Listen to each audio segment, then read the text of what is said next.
muri Zimbabwe. I think munhu wese aona video ratatakamuritsa makuseni ratoona kuti eNUST university student anowanikwa adecomposer in the hostel. Vari pane chitiko chinozoitika there afterwards. Tataona kuti munyika yeZimbabwe matiri kuona kuti mamillions ari kubuda state resources, tichiona kuti madonations ari kupinda, tichiona kuti uye tengonya kuti the government towards the Sabc summit yakatenga mota dzemapurisa, but tichiona kuti panoshayikwa ambulance inozopika that student murumu makaonekwa adecomposer, vanhu vavhunduka. Sana pena mashuka mudanyo kwa pana mdoti subscribe or like on the bell yako tipinda pa hendo yamajara jaros amposta these pictures amuri kuona kuti mapurisa ato haya this pickup vehicle ye red yamuri kuona iyo iri yakatotakura board ye mukomana wacho akaonekwa redecomposed. Uyanyora achiti what pains me most is that Zimbabwe is very rich in terms of the mineral resources, but they look at the police van used to carry the body of NUST student found dead today.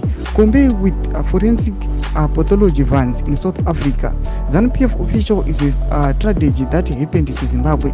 Vanachicompare panapa ne iro raari kuti forensic pathology in South Africa yamuri kuona ambulance yamuri kuona iri advanced inopushiwa yasana neiyo yakabatwa nemapurisa vakatobatirana vari 4-5 vakatobatirana the body yemunhu awanikwa akafa. Nyasi kuona kuti munyika yeZimbabwe macho hamuna number one ambulance, hamuna ma-stretcher beds. Zvatiri kuona kuti munyika yeZimbabwe aiwa all these things they need to be addressed, but one number the same country iyoyo when it comes kune zvinhu zvinoita kuti ma-allies akwanise kumaintain their positions, toona kuti zvinhu zvakadaro ndo zvanongofocusa onto, but zvinenge zvichitarisa kana kuti zvinofocus on the welfare ema-citizens they neglect those kind of things. Zvitiko zviri kuitika munyika yedu munyika yeZimbabwe, putudza mafungiro enyu moti kudii pamusoro pechitiko ichi chavhundutsa vanhu chagwadza vanhu.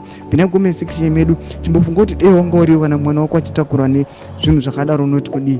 Musakano subscribe or like and turn on the bell icon.